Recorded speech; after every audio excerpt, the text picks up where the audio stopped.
Uno de los factores predisponentes para gastritis, enfermedad ulceropéptica y cáncer son las dietas altas en sal.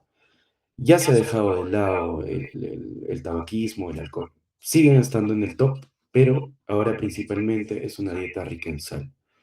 Y aparte de ello, como mencionaba, la infección por Helicobacter pylori siempre va a ir a la cabeza para los eventos lesivos. ¿Qué tipos de gastritis vamos a tener? Principalmente vamos a tener, las podríamos dividir simplemente en agudas y crónicas, que es lo que han tenido en sus clases.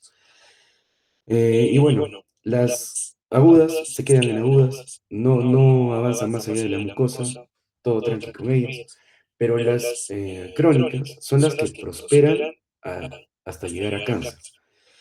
Vamos a tener gastritis atróficas, gastritis no atróficas, van a depender del daño a la mucosa y la remodelación que va a tener esta en un futuro. Formas especiales de gastritis, gastropatías químicas, lo más común por AINES, el más gastrolesivo el ibuprofeno, reflujo biliar, otras sustancias, por ejemplo el alcohol, intoxicación por álcalis también. Y bueno, esto va a tener que ver más que nada con las gastritis agudas. Y las gastritis granulomatosas, que no son infecciosas, más que nada van al tema autoinmune, sarcoidosis,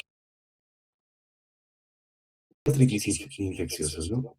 Eh, ¿Qué de llamativo encontramos? El Helicobacter pylori sigue siendo el principal villano. Está en todos los tipos de gastritis. Lo vamos a encontrar en todos.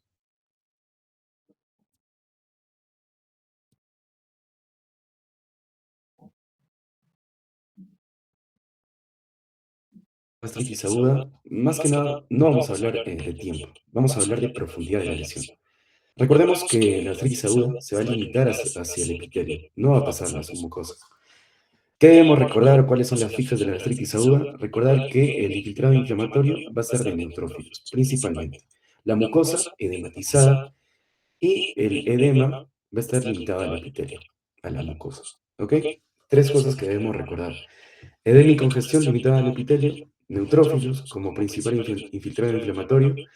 ¿Y cuándo vamos a tener las gastritis agudas? Cuando tengamos uremia, isquemia y shock, medicamentosas y por reflujo biliar alcalino. Muy raro por radiación, traumatismo, quemaduras graves, aunque quemaduras graves sí, también entra en un top. En cuanto a gastritis crónicas, ¿qué fijas debemos tener? Cambia un poco el sentido, ¿ok? Como ya es crónico, ya no solamente vamos a tener el infiltrado neutrofílico que teníamos en una primera instancia, vamos a tener un infiltrado linfocitario, ya un poco más específico, por así decirlo. ¿Qué célula vamos a tener? Linfocitos, células plasmáticas y macrófagos. ¿Por qué? Se activa toda la cascada de señalización para poder eliminar al Helicobacter pylori, que es la principal causa de gastritis crónicas. ¿Qué espacios del estómago va a afectar la gastritis crónica? Principalmente va a ser el cuerpo gástrico y el antro, ¿ok? Esa es una fija también de los exámenes. Vuelve a aparecer el Helicobacter pylori, no nos suelta.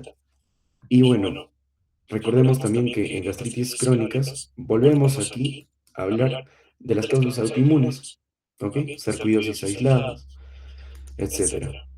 Y bueno, también los AINES, perdón, el estrés, el alcohol, y se va a dividir en atrófica y no atrófica.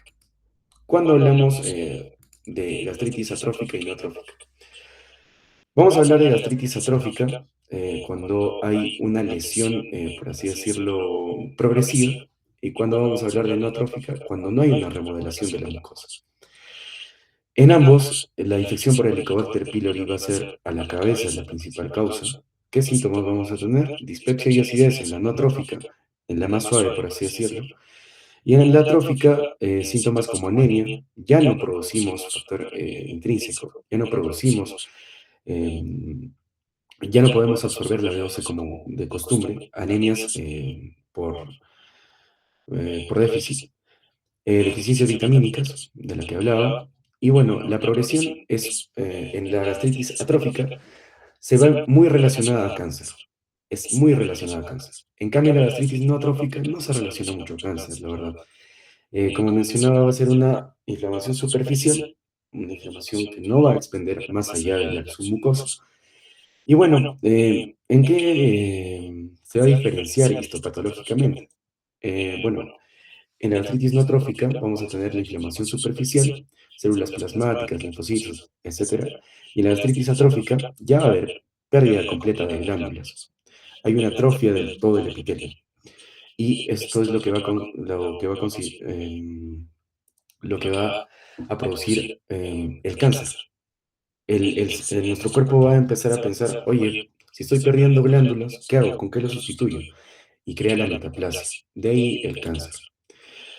Para recordar la cascada de Pelayo-Correa, veamos cómo va la progresión desde una mucosa gástrica normal hasta una adenocarcinoma gástrico.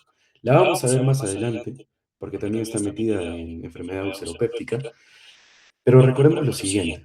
La mucosa gástrica normal, recordemos que tiene sus factores protectores y factores lesivos. Nos va a importar más los factores protectores, ¿ok?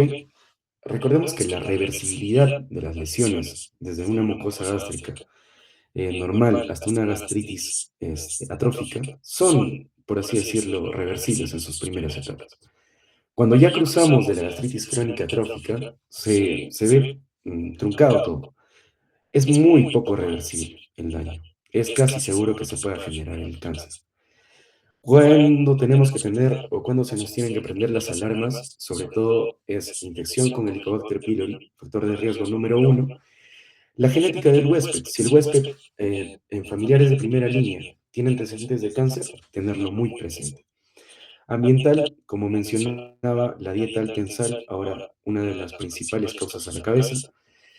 Y bueno, ¿qué mecanismos va a seguir la gastritis crónica para desencadenar cáncer? Bueno, en la cascada de Pelayo-Correa nos habla de las mutaciones de los genes, ¿no? Mutación del P53, activación de los protoncogenes y oncogenes y pérdida de la cadena E. Bueno, ahora el tema en cuestión, el que nos interesa para el examen, ¿no? La gastritis por Helicobacter pylori. Recordemos que la gastritis por Helicobacter pylori es una de las más comunes. ¿Cuándo adquirimos el Helicobacter pylori? Ay, este me salió. Y ahora sí. ¿Cuándo adquirimos la Helicobacter pylori? La vamos a adquirir en la niñez, ¿ok? En la infancia. ¿Por qué? Motivos de mala higiene, em, sobre todo eso, motivos de mala higiene. ¿Qué tiene la Helicobacter pylori que la hace especial en el ámbito gástrico? Bueno, para su movilidad va a tener flagelos, pero también tiene hacks. ¿Qué hacks tiene? La ureasa, por ejemplo. Esta ureasa va a neutralizar el ácido gástrico y va a lesionar la mucosa gástrica. La ureasa va a hacer que se sienta en su casa, o sea, el ácido no le va a hacer nada. Luego, las exotoxinas van a ser las que generen la inflamación per se en la mucosa gástrica. Las enzimas secretoras, mucinasas, proteasas, lipasas, lesionan la mucosa gástrica para poder inmiscuirse mucho más en la mucosa. Proteínas externas ayudan a su fijación a la mucosa gástrica y sus proteínas, las Ka. Estas van a inducir en cambios en las células estomacales y las va a deteriorar. ¿Qué nos interesa del Helicobacter pylori? Como mencionaba, la Helicobacter pylori nos puede causar una gastritis simple, sin mayor complicación, pero puede ir avanzando hasta generar cáncer gástrico, ¿ok? O hasta un linfoma. Bueno, recordemos que en la infancia es donde la adquirimos, a la Helicobacter pylori. A partir de ello, vamos a desencadenar ciertas cascadas de señalización dependiendo de nuestros hábitos. Si se detecta a tiempo y recibimos el esquema completo y la eliminamos, no vamos a terminar en esto. Pero recordemos cuál va a ser su ciclo, ¿verdad? La Helicobacter pylori viene, se infiltra en la mucosa gástrica normal, vamos a tener una infección aguda, va a producir una gastritis aguda por Helicobacter pylori, pero la Helicobacter pylori, por medio de la ureasa, que hace que se sienta en su casa, no hay mayor complicación con ella, crea una infección crónica. Esta infección crónica va a tener tres desenlaces fatales. Uno, una gastritis predominantemente antral, que desencadena una úlcera péptica, que se puede hacer también un linfoma MALT. Una pangastritis no atrófica, que es, por así decirlo, la más suave de todas, Y bueno, esta va a ser asintomática y la gastritis atrófica, que es predominante del cuerpo gástrico, también puede ser asintomática, pero puede producir una úlcera. Esta gastritis atrófica, que es predominantemente del cuerpo gástrico, va a generar metaplasia intestinal, después de eso displasia y luego por último cáncer gástrico. Bueno, cuando hablamos de Helicobacter pylori, ¿cómo hacemos el diagnóstico? Vamos a tener pruebas invasivas y pruebas no invasivas. Cuando hablemos de pruebas invasivas, ¿cuál va a ser el método de diagnóstico principal? La endoscopía. ¿Ok? Y cuando hablemos de no invasivas, vamos a tener examen de sangre, prueba de aliento, etcétera, o también en heces. Cuando hablamos de invasivas, diagnósticas, por así decirlo, o el estándar, vamos a hablar de la ureasa rápida. Examen barato, rápido, una sensibilidad y especificidad bastante óptimas, aceptables.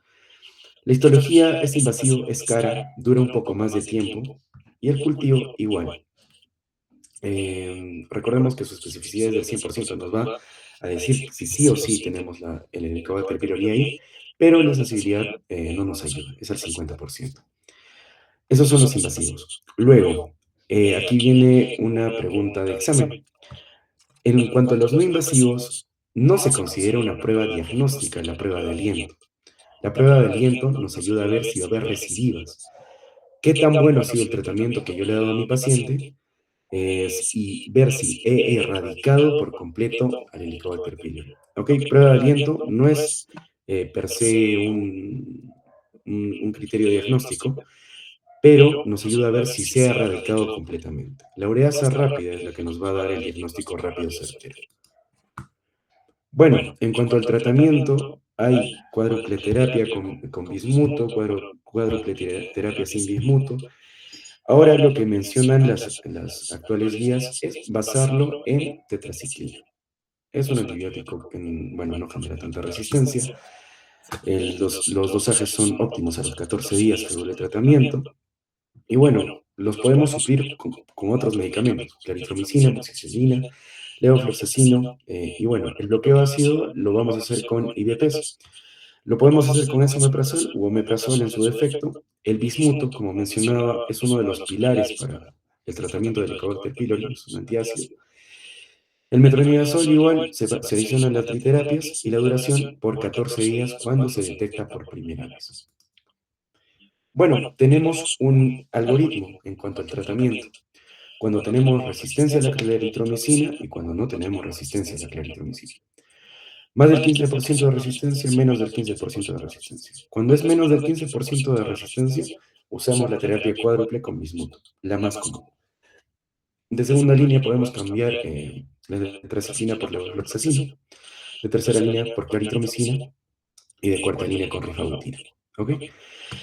Y bueno, cuando sí tenemos resistencia a la claritromicina, igual iniciamos con terapia cuádruple con bismuto. Podríamos usar también la cuádruple sin bismuto, pero esto nos va a desencadenar un poco de dudas, por así decirlo, por nuestro sistema de salud. El sistema de salud de Perú no receta principalmente la terapia cuádruple. Bueno, aquí tenemos las terapias. Este es un resumen completo. La terapia triple, un IVP, la claritromicina de 500, amoxicilina 1 gramo y el metronidazol por 14 días. Esa es la terapia de entrada, por así decirlo. ¿Cuál sería la terapia ideal que deberíamos utilizar? La que está en medio, la terapia cuádruple con bismuto. Un IVP, el bismutol o bismuto, el metronidazol y la tetraciclina, de 10 a 14 días. La terapia cuádruple sin bismuto, lo que hablaba, un IVP, claritromicina, amoxicilina y metronidazol, igual de 10 a 14 días. Después de esos 14 días, debo dosar a mi paciente de nuevo con el test de aliento para ver si hemos eliminado completamente más del 90%, con más del 90% de seguridad al Helicobacter pylori, para así dejar de dar tratamiento y también para poder demostrar que el paciente está curado. Bueno, eso ha sido acerca de gastritis en cuanto a ese tema. Y ahora voy a hablar acerca de enfermedad seropéptica. Cuando hablemos de enfermedad seropéptica, ¿cómo la vamos a definir? Vamos a definirla como una enfermedad, por así decirlo, socavante. Una ulceración circunscrita no afecta longitudinalmente, sino que la profundidad. Y bueno, va a penetrar hasta la muscular. ¿Ok? Ese es el punto de corte de la enfermedad ulceropéptica. Y bueno, va a dejar áreas expuestas. Mientras va socavando mucho más toda la mucosa, submucosa y musculares, va a llegar a exhibir vasos. Y bueno, vamos a hablar de ciertos scores de clasificación en un momento que nos van a ayudar a clasificar a las úlceras pépticas, ¿no? Vamos a tener de dos tipos, las duodenales y las gástricas. Y bueno, vamos a empezar. En cuanto a las gastritis, perdón, en cuanto a la enfermedad ulceropéptica, ¿cómo inicia? Como una gastritis, ¿ok? ¿Y cómo va progresando? Luego se erosiona la mucosa por causa de no tener factores protectores y un aumento de los factores lesivos. Pero en la erosión no se traspasa la mucosa. La úlcera superficial es un defecto que va a atravesar la muscularis mucosae.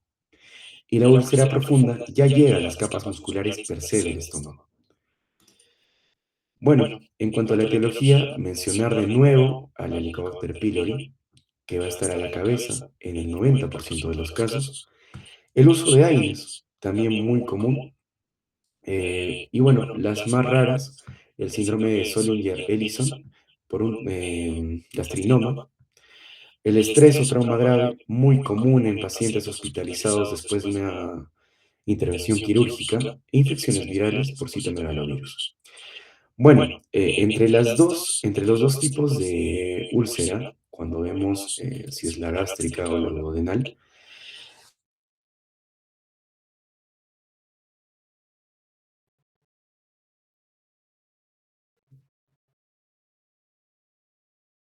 sí, es la que prospera a llegar a ser un cáncer. ¿Cómo sabemos si una úlcera es benigna o maligna? Bueno, hay tres criterios que menciona la Sociedad de Gastroenterología Americana.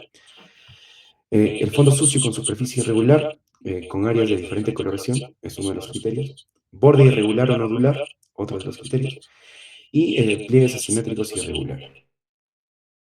Son los tres criterios. Ahora, ¿cuándo vamos a hablar si es benigna, si es indeterminada o si es maligna? Cuando no cumple ni un criterio, úlcera benigna, como observamos aquí. Cuando cumple un solo criterio, úlcera indeterminada, va a necesitar biopsia. Y cuando hablemos de dos o tres criterios, úlcera maligna.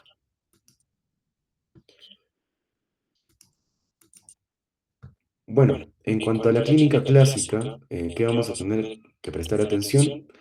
Puede haber hinchazón, puede haber plenitud abdominal, puede haber náuseas y vómitos, pero lo que tenemos que prestar mucho más atención es a la pérdida de peso sin razón aparente, la hematemesis, la melena y la anemia. Bueno, ¿cómo vamos a hacer el diagnóstico? Al igual que la gastritis, es predominantemente endoscópico. ¿Ok? No hay otra prueba aparte de la endoscopía que nos ayude a ver las úlceras. Bueno, la Sociedad Americana de Gastroenterología Endoscópica nos dice que en los pacientes mayores de 50 años, con la aparición de síntomas dispépticos, hay que corroborar si no hay una úlcera por ahí. O sea, hay que hacerle su screening. Y bueno, y a cualquier persona con síntomas de alarma, independiente de su edad. ¿Ok? Bueno, ¿qué scores vamos a utilizar? Vamos a utilizar scores activos y vamos a utilizar scores, por así decirlo, de regeneración de la úlcera. Los más comunes, como estoy poniéndolo acá, van a ser los scores de Forest y Sakita Miwa, ambos. Forest. Esto va a ser en una úlcera, por así decirlo, activa. ¿Cómo va a ir decreciendo hasta estar con un coágulo de fibrina encima? Vamos a tener la 1A, la 1B, la 2A, 2B, 12 y 3. ¿Ok? Importante para el examen recordar todos los epónimos de cada nombre, porque a veces ponen distintos nombrecitos. Por ejemplo, la 1A, sangrado activo, arterial en jet o en chorro. Eso. La 1B, sangrado remusante en sábana o babeante, también le dicen algunos. La 2A, vaso visible en el lecho de la lesión. La 2B, coágulo fresco adherido. Igual no hay ningún epónimo más. manchas hematínicas oscuras y la lesión con base amplia cubierta por fibrina en el caso del 3. Pero en sí, ¿para qué nos sirve el Forrest, no? O sea, no solamente es para ver cómo está la úlcera, si está sangrando o no. El Forrest principalmente lo que va a mirar es la probabilidad de resangrado de la úlcera. Por ejemplo, si tenemos una úlcera 1A, la posibilidad de resangrado es del 90%. O sea, la posibilidad de que vuelva a sangrar esa úlcera es del 90%. Y cuando ya hay un coágulo de fibrina adherido a la lesión, ya es menos del 5%. Entonces, Forrest no nos ayuda a ver si está activa o no, nos ayuda a ver la posibilidad de resangrado. Luego pasamos a la clasificación de Sakita-Miwa. Bueno, esta clasificación nos va a ver la regeneración nos va a ayudar a ver la regeneración de la úlcera per se. Bueno, este es el cuadro que les pusieron en sus PPTs. Yo sé que es bastante amplio y acá hay un cuadrito que nos reduce en gran manera todo esto. ¿Cuáles van a ser los tres estratos de la clasificación de Sakita-Miwa? Vamos a tener úlceras activas, úlceras en cicatrización y úlceras curadas. Cuando hablamos de una úlcera activa, vamos a tener la activa 1 y la activa 2, A1 y A2. Mucoedematosa, cuando está rodeada edematosa, la úlcera está hinchada y el epitelio de regeneración no está visto a la endoscopia. O sea, prácticamente es una úlcera que ha dejado de sangrar y está ahí esperando a que se formen los tejidos sí, de fibrina. En cuanto a la cicatrización, vamos a tener H1 y H2. ¿Qué vamos a esperar acá? La capa blanca de regeneración en base y el defecto menor de H1 en regeneración que va a cubrir todo el piso de la úlcera. ¿Ok? Es lo que vamos a esperar en el periodo de cicatrización. Y en el periodo de curación vamos a ya esperar una cicatriz en el epitelio de la úlcera. ¿Ok? Eso en cuanto a la clasificación de Sakita-Miwa. Recordemos que en cuanto al tiempo, el epitelio de regeneración en la etapa de curación, la S1, es predominantemente rojo y vamos a tener un piso de la úlcera sin capa blanca. En cambio, la curación en S2 va a durar meses a años. El enrojecimiento se reduce, pero queda una parte ya fibrosa. Aquí vemos ya como una cicatriz, cómo se convergen todo, por así decirlo, se comprime y bueno, crea una cicatriz. Bueno, ¿qué complicaciones nos da la enfermedad ulceropéptica? Vamos a tener tres complicaciones principales, las cuales vamos a tener que saber su abordaje. La principal, voy a hablar en sentido de relevancia, por así decirlo. La que nos puede conducir a la muerte, bueno, todas nos pueden conducir a la muerte, pero en la que tenemos que tener mucho más cuidado es la hemorragia. La hemorragia se va a dar cuando esta erosión de la úlcera traspasa hasta alcanzar un vaso de gran calibre en la capa muscular. ¿Ok? ¿Qué signos o síntomas nos va a dar? Hematemesis, vómitos rojos brillantes, rojos rutilantes, o en pozos de café. Melenas, heces negras alquitranadas malolientes y signos de anemia o shock. El paciente va a venir, entre comillas, diciendo que está vomitando sangre, está haciendo melena hace tiempo. Al laboratorio, bueno, agudamente podríamos ver anemia, podríamos ver también un incremento de la urea por la dilución de proteínas de la sangre. Y bueno, es la más frecuente. Luego, ¿cuál nos puede conducir a la muerte más rápido? Es la perforación. La perforación va a ser cuando ya este socavón, por así decirlo, de la úlcera, ya predispone o ya alcanza todas las capas, hasta la serosa. Y bueno, por motivo de la pepsina y del ácido clorhídrico, van socavando más y llega a reventarse, por así decirlo. El dolor abdominal va a ser súbito e intenso, vamos a tener signos de reacción peritoneal, abdomen y el neumoperitoneo por el escape de gases. Es un manejo quirúrgico eminentemente, no requiere manejo clínico, aparte de la reanimación por la pérdida de volumen. Bueno, luego la estenosis pilórica. en cuanto a la estenosis pilórica, ¿cuándo ocurre esto? Es cuando la úlcera se ha desarrollado o ha tenido su proceso de aparición y curación cerca del píloro. Cuando se va curando, cuando vamos viendo toda la secuencia de Sakitamibua, cuando llega a S2, vemos que como que junta todo el tejido, ¿no? Crea ciertos patrones fibróticos y aumenta el volumen y cierra un poco la luz en donde se haya desarrollado. En el caso de la estenosis pilórica, si la úlcera se ha desarrollado ahí, al momento de curarse va a disminuir la luz, haciendo una enfermedad obstructiva. Va a generar obviamente un síndrome pilórico y bueno, ¿cuál es por así decirlo, la lo que nos orientaría mucho más a un síndrome pilórico, los vómitos de retención. Vómitos que se dan después de 8 a 12 horas después de la ingesta del paciente. Saciedad precoz y pérdida de peso. Bueno, ¿cómo vamos a actuar ante las complicaciones, no? Es una pregunta bastante frecuente en los exámenes. Bueno, cuando tenemos la sospecha de hemorragia digestiva alta, ¿se confirma o se niega? Una vez que lo confirmamos, recordemos que estamos perdiendo volumen de sangre, obviamente. Entonces vamos a tener que hacer una reanimación con cristaloides, ¿ok? Se le pone dos vías periféricas gruesas al paciente, se le infunde cristaloides. Recordar que los cristaloides han mostrado mejor capacidad que las gelatinas o los expansores plasmáticos.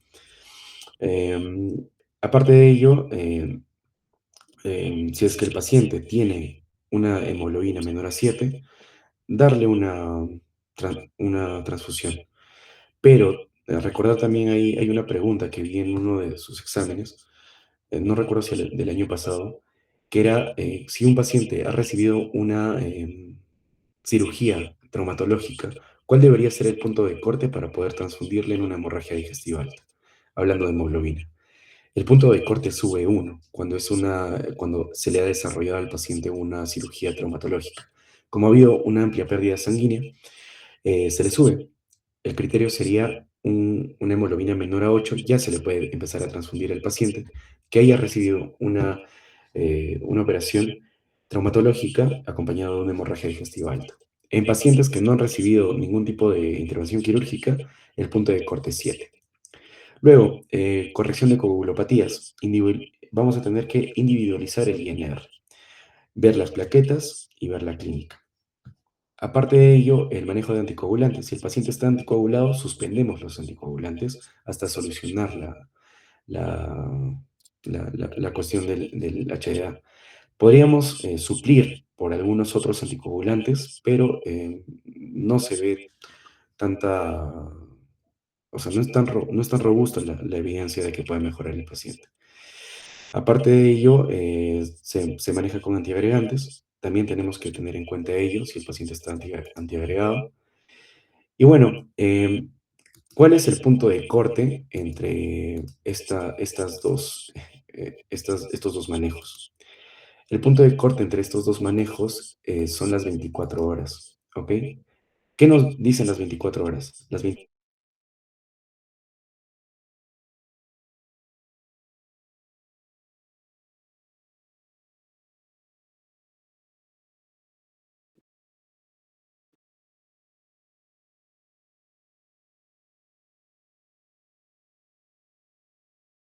Porque, en cambio, pasado los 24, bueno, ¿se me escucha? Ok, bueno, continúo. Las 24 horas, como mencionaba, van a ser el punto de corte para ver cuándo sí y cuándo no le hago una endoscopia al paciente. Después de las 24 horas ya le puedo dar un manejo endoscópico a mi paciente. Y bueno, a partir de ello ya podemos hacer por así decirlo, doble naturaleza de la endoscopía.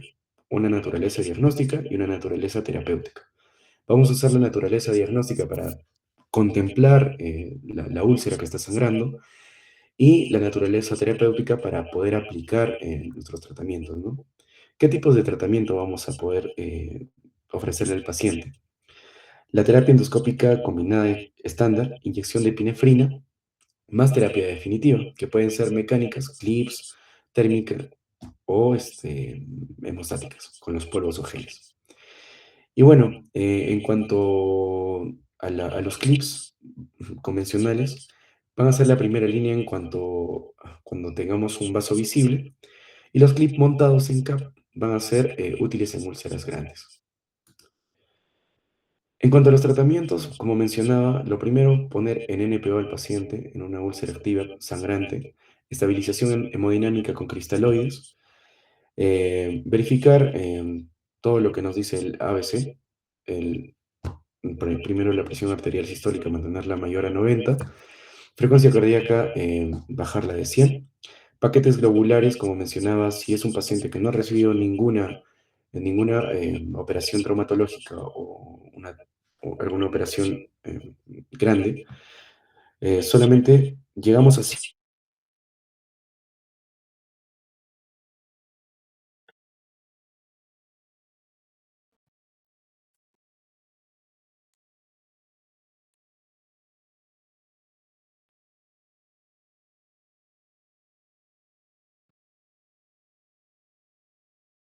12 horas o 40 miligramos, luego por 72 horas.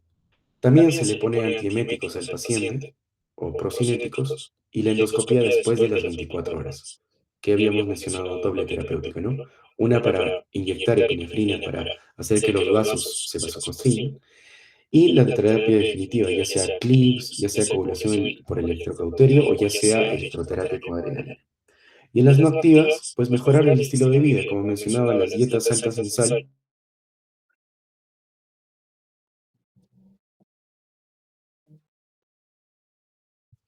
Se le corrige también el tipo de dieta, se le cambia a una dieta blanda sin condimentos salados o ahumados o picantes.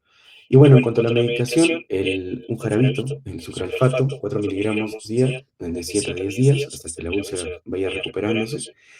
Y bueno, un IVP, ¿no? Doble dosis de 6 a 8 semanas de oral. Y bueno, siempre tener en cuenta la prevención primaria, que es la erradicación de Helicobacter pylori. En cuanto al tratamiento, aquí está un resumen de todos los esquemas. A partir de las 24 horas iniciamos una endoscopía para poder ver al paciente, como mencionaba, para poder diagnosticar y para poder tratar. Preparación antes del procedimiento, se usa procinéticos. El tipo de endoscopio y la técnica, se puede utilizar nuevas técnicas ópticas para poder, con manejo de luces, observar sangrados ocultos. Y bueno, terapia endoscópica combinada, que este es el estándar. Inyección con epinefrina más terapia definitiva que hay en el hospital donde se encuentra. Bueno, y por último, vamos a tratar el cáncer gástrico. Eh, sí les viene epidemiología en sus exámenes, recordar estos 4 puntos principalmente. Quinta causa de muerte a nivel del mundo, quinto cáncer más frecuente a nivel mundial, 5-5. Y luego en el Perú es la primera causa de muerte y el tercer cáncer más frecuente a nivel de Perú. Son datos que sí he visto que les vienen algunas preguntas de eso. Bueno, en cuanto a patogénesis, volvemos a la cascada de Pelayo-Correa, ¿ok? ¿Qué tenemos que tener en cuenta acá? O sea, ¿en qué nos tenemos que fijar? En los genes, factores endógenos y exógenos. En cuanto a los factores exógenos, como mencionaba, el villano de toda la vida, infección por Helicobacter pylori. Dietas altas en sal, tabaquismo, exposición a nitrosaminas o nitrosamidas y el consumo de alcohol. Y en cuanto a factores endógenos, susceptibilidad genética. Paciente que tenga familiares en primera línea, que haya desarrollado cáncer de estómago anteriormente, muy posible candidato a desarrollar cáncer también. Y bueno, y mutaciones de genes asociados al adenocarcinoma gástrico. Bueno, ¿qué genes se van a ver afectados? Son estos genes que también vienen en los exámenes, por eso lo he resaltado ahí, para que puedan verlos. Y bueno, qué otras cosas de importancia vamos a tener que fijarnos? Los antecedentes familiares, ya sea gástrico como mencionaba, síndrome de Lynch, poliposis adenomatosa familiar. Son factores que siempre nos van a condicionar a generar cáncer en un paciente. Y bueno, en patogénesis, como mencionaba, la infección del Helicobacter pylori causa toda una trafa en la mucosa gástrica que va a desencadenar, como habíamos visto, tres futuros posibles, por así decirlo. Gastritis predominantemente antral, pangastritis no trófica, gastritis atrófica predominantemente en cuerpo gástrico, de la cual vamos a poder devenir ciertos tipos de cáncer, ¿no? Metaplasias intestinales, displasias y cáncer gástrico. Esto tiene que ver con la edad también. A mayor edad, mayores de 50 años, mucha más casuística de cáncer. Luego, linfomas MALT de la pangastritis no trófica. Y bueno, eso sería acerca de los cánceres. ¿Qué tipos de cánceres vamos a tener? En cuanto a epidemiología y casuística, 90-95% de casos, adenocarcinoma gástrico, el más común. ¿Ok? Y va a comenzar en las células que producen moco, ¿no? Luego, los menos comunes son el linfoma gástrico y los tumores del estroma. Linfoma gástrico van a ser del sistema inmunitario, linfoma más común o también relacionado a linfomas Hodgkin. Y los tumores del estómago, ¿no? Son células nerviosas específicas que se encuentran en la pared del estómago u otros órganos digestivos que se van a hiperplasia. Y los tumores carcinoides. Bueno, en cuanto a la clínica, recordemos que el cáncer gástrico es muy inespecífico. ¿Por qué creemos que es una de las principales, o bueno, la principal causa de muerte a nivel de Perú? Es porque no se diagnostica a tiempo. ¿Y por qué no se diagnostica a tiempo? La clínica no es tan florida en cuanto al cáncer gástrico. Es muy inespecífico. ¿Qué nos podría hacer sospechar de cáncer gástrico? Dolor abdominal, saciedad temprana, astenia y pérdida de peso, igual que en todos los cánceres.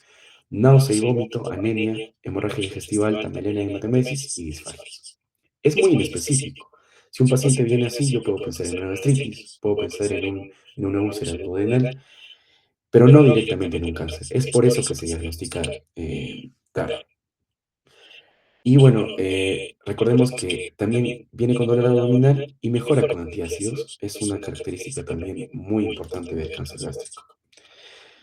¿Qué vamos a ver al examen físico? A recordar que al examen físico, bueno, solamente vamos a poder palpar o ver las manifestaciones de este cáncer cuando ya esté en etapas avanzadas. No lo vamos a denotar cuando esté en etapas tempranas.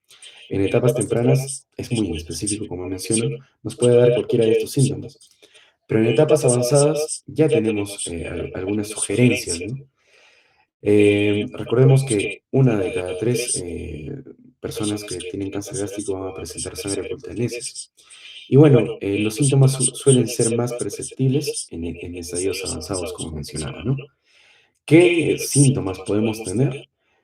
Los clásicos, podríamos tener adenopatías clásicas del cáncer gástrico, pero también podríamos tener ascitis, hepatomegalia, por la afectación metastásica. Una masa epigástica palpable, que puede ser un tumor palpable del estómago. Y bueno, otra cosa que podríamos tener, síntomas inespecíficos, pérdida de peso, caquexia en el paciente y signos de anemia, ¿no?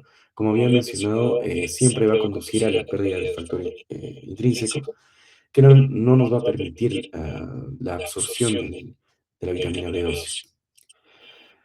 ¿Qué adenopatías usuales tenemos en el cáncer gástrico? Tenemos el nódulo de Virchow, el nódulo de la hermana María José y el nódulo de Irish. Ubicaciones.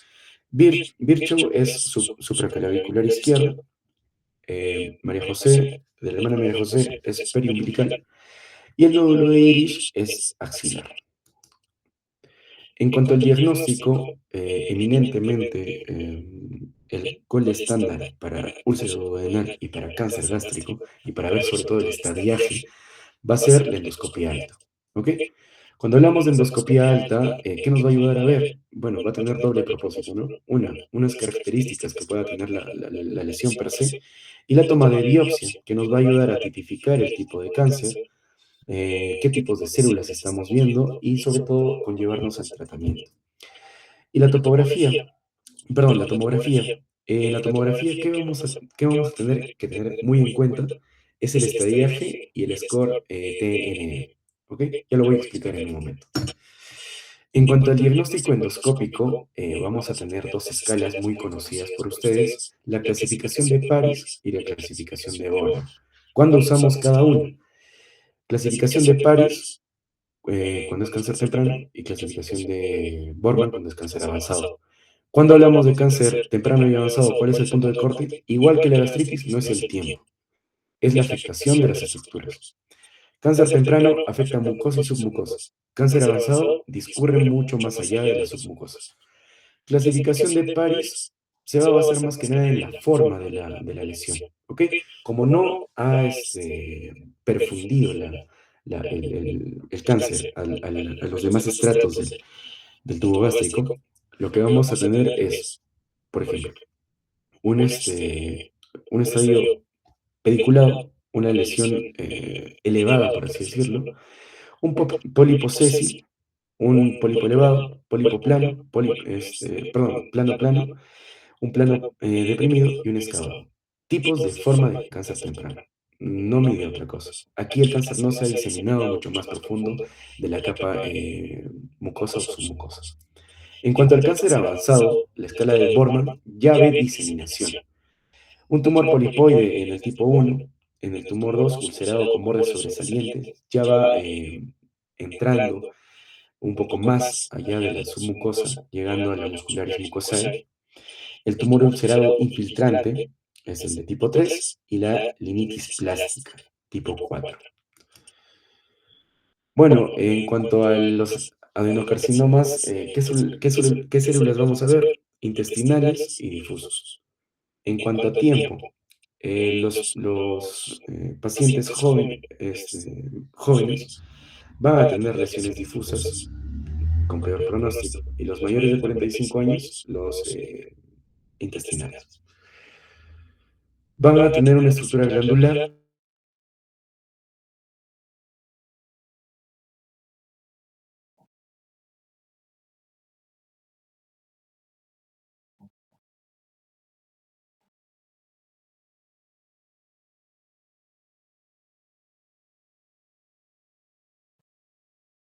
Sería el tipo 4 de la escala de Borman.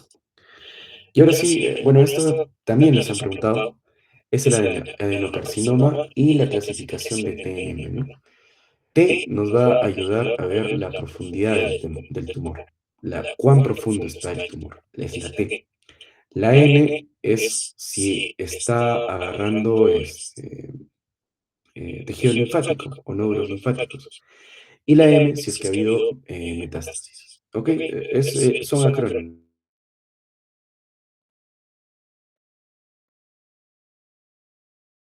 La N si ha tomado cadenas linfáticas y perdón, la N si ha tomado cadenas linfáticas y la M si ha habido metástasis. En cuanto al tratamiento, vamos a tener dos tratamientos, uno un poco más conservador y uno más radical. En cuanto al conservador, tenemos el tratamiento endoscópico. ¿Qué tratamiento vamos a tener? Es la disección submucosa endoscópica.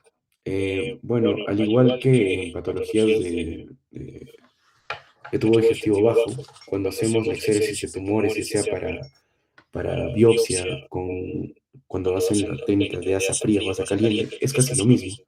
Se hace a nivel endoscópico, primero se marca con, con cauterios, luego se ingresa un asa y bueno, retrae nada más y queda seccionado el tumor. En cuanto al manejo quirúrgico, es cuando ya tenemos una diseminación mucho más grande del cáncer.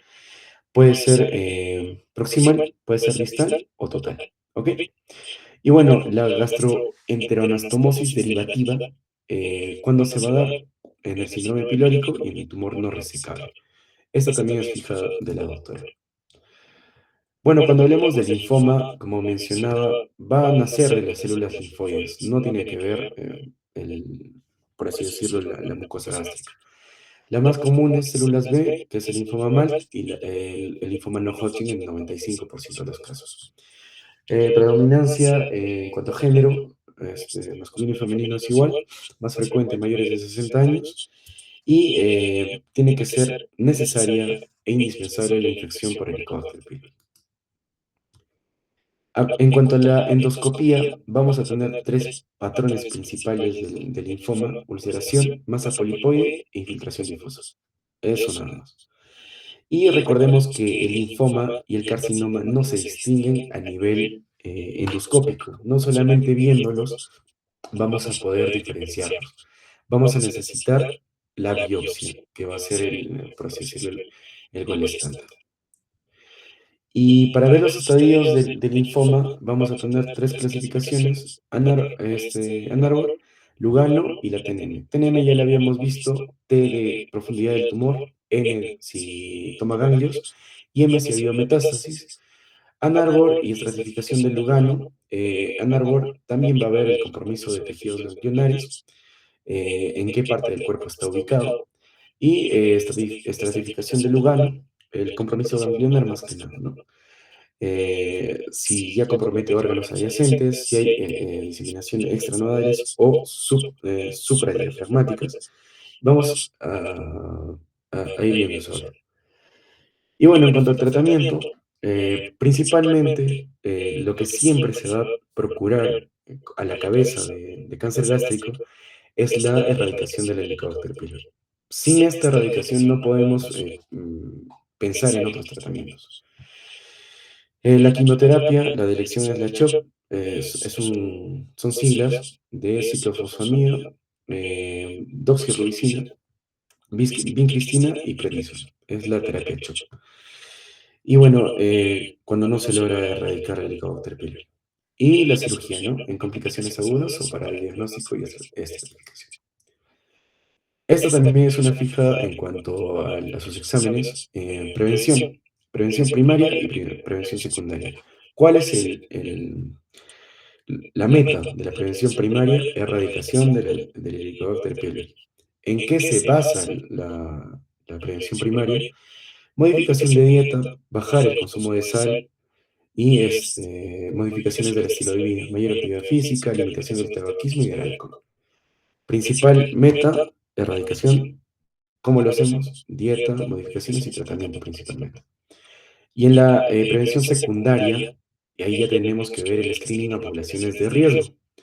Antecedente familiar de un paciente con familiar de primer grado con antecedente de cáncer gástrico, lesiones preneoplásicas, se le hace un screening. Pero ¿cómo se le hace el screening?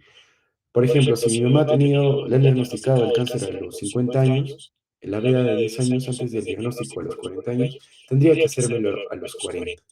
O sea, si mi mamá le han diagnosticado cáncer a los 60, yo tendría que hacérmelo a los 50.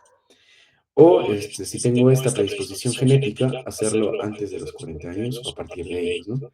Y toda población de 45 años a más con factores de riesgo o síntomas sospechosos, se le hace el screening para determinar el cáncer.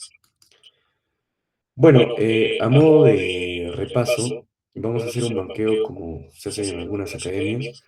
Pediría que, porfa, estén activos. El que tenga la respuesta correcta que la diga.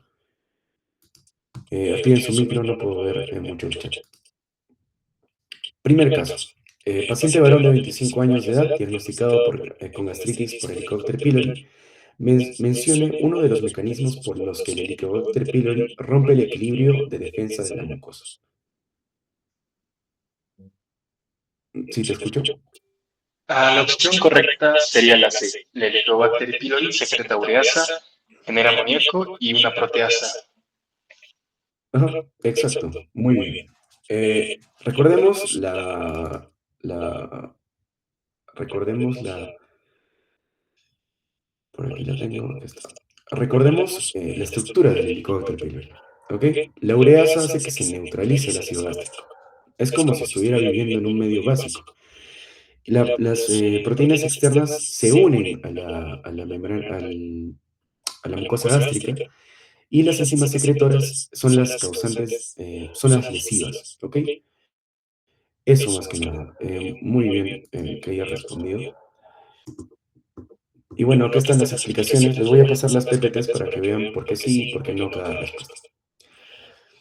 Paciente de 45 años de edad se le realiza endoscopía con biopsia. El resultado, Helicobacter pylori positivo. Y se le da tratamiento. Indique la principal utilidad del test de aliento.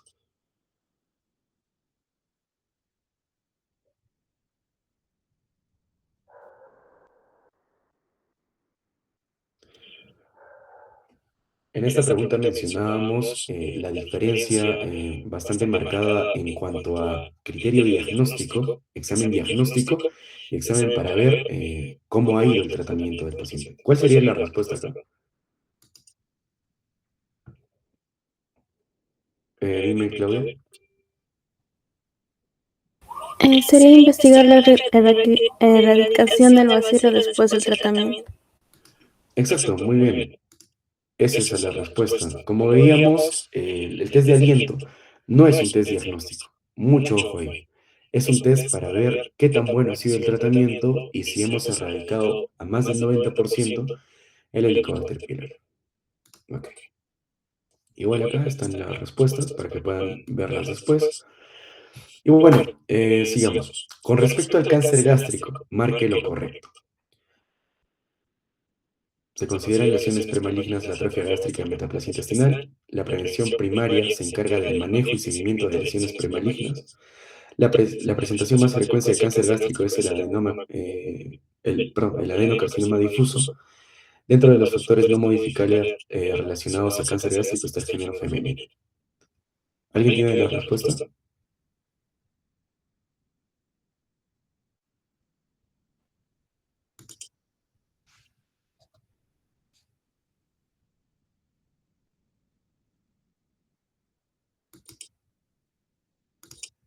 Dime, Claudia. Se consideran lesiones premalignas la atrofia gástrica y la metaplasia intestinal. Exacto, muy bien. ¿Por qué no serían las demás respuestas? Bueno, de acuerdo a la cascada de Pelayo Correa, el estómago progresa de daño inflamatorio a una leve gastritis, luego erosión, etcétera, hasta finalmente aparecer el cáncer. La atrofia y la metaplasia son los precursores histológicos que nos dan la confirmación del cáncer. ¿Ok? El seguimiento y manejo de lesiones ya existentes para evitar su progresión al cáncer se define como prevención secundaria, no prevención primaria.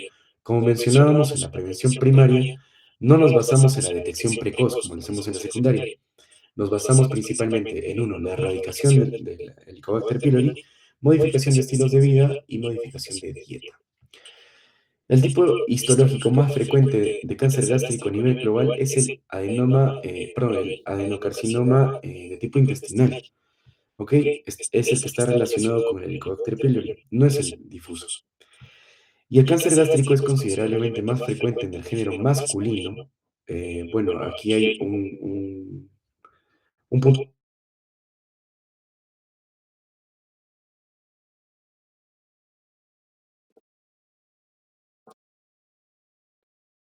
pone mucho más a factores de riesgo. Y ya no es por otra cosa. El hombre fuma más, el hombre toma más, etcétera. Es por ello, ¿no?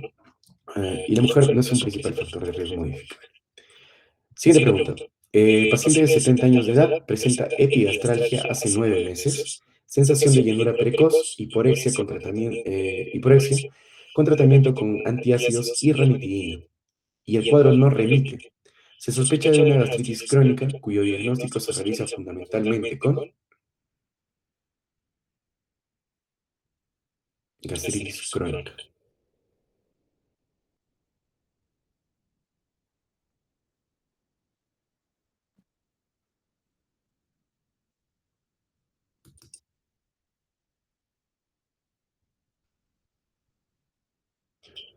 Dime, Claudia. ¿Quién dijo? Sería la de estudio histológico. Exacto, muy bien. El estudio histológico es el que nos va a dar la confirmación de si es una gastritis crónica o una gastritis aguda.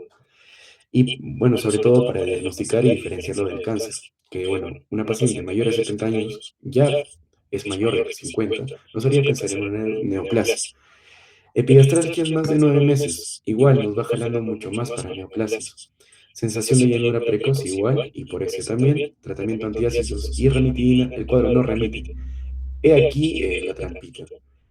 El tratamiento con antiácidos y ranitidina en cuanto al cáncer sí mejora el cuadro. Recordemos esa parte en una de las diapositivas. Mm, ah, bueno, esto está por ahí. Cuando tratamos el cáncer con antiácidos, sí, sí mejora el cuadro. O sea, Esta es la parte que nos ayuda a diferenciar de una neoplasia y de una gastritis crónica, como dice acá. Ahí están las respuestas. Y bueno, siguiente pregunta. Paciente con dolor epigástrico crónico recurrente de 12 años de evolución acude a la emergencia por agudización del dolor y datos francos de abdomen agudo. La radiografía de tórax revela aire libre subdiafragmático con probable diagnóstico de úlcera péptica perforada. En esta situación, uno de los siguientes exámenes diagnósticos, ¿cuál está contraindicado? Recordemos que en todas las complicaciones de la úlcera péptica tenemos un examen que podemos realizar recién después de 24 horas, habiendo tratado primero el posible shock. ¿Alguien tiene la respuesta?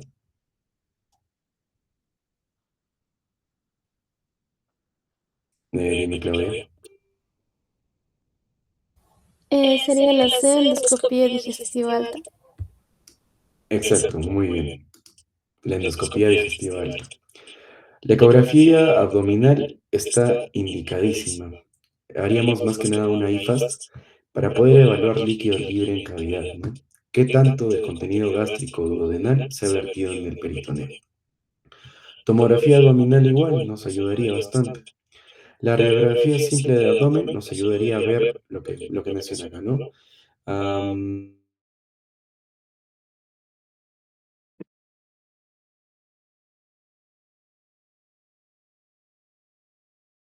Recordemos que necesita aire para poder ver el estómago, ¿ok? Recordemos los puntos de Sidney para la endoscopía. Necesita aire y retroversiones, o sea, el endoscopio necesita maniobrar. Por eso se le infunde aire al estómago.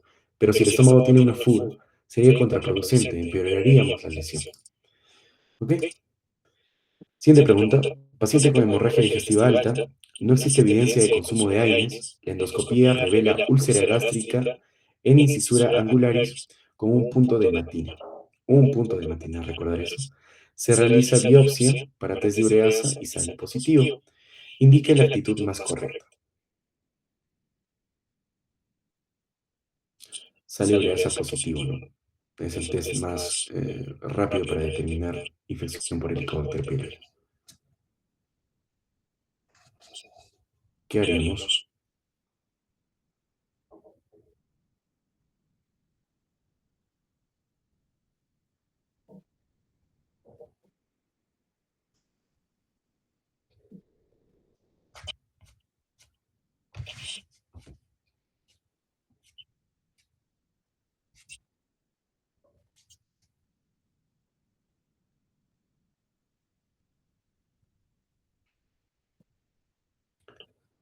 Bueno, en este caso, la respuesta correcta es la A. Tratamiento cuádruple anti-Helicobacter por 14 días, seguido de un antisecretor, hasta que se confirme la erradicación del germen.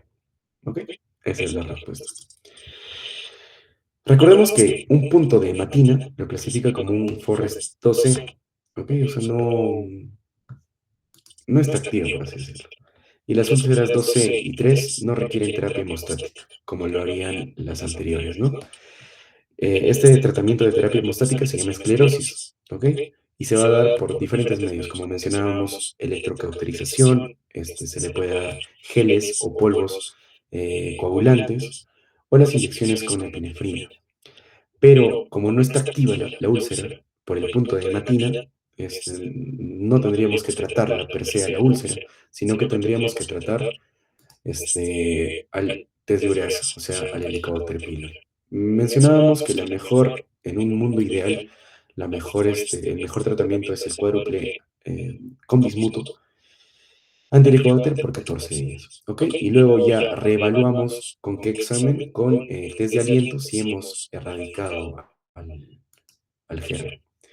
Y bueno, chicos, eso sería todo acerca de patologías gástricas. Espero hayan entendido y espero les haya ayudado. Igual yo les estaré pasando a Yeshua o a Rosina las PPTs y algún otro material adicional que pueda tener para que puedan complementar sus conocimientos. Gracias. Muchísimas gracias por tu ponencia, Marco. la verdad, bastante interesante y bastante interactivo. Muchísimas gracias siempre por apoyar con Proyecto Hermano Mayor.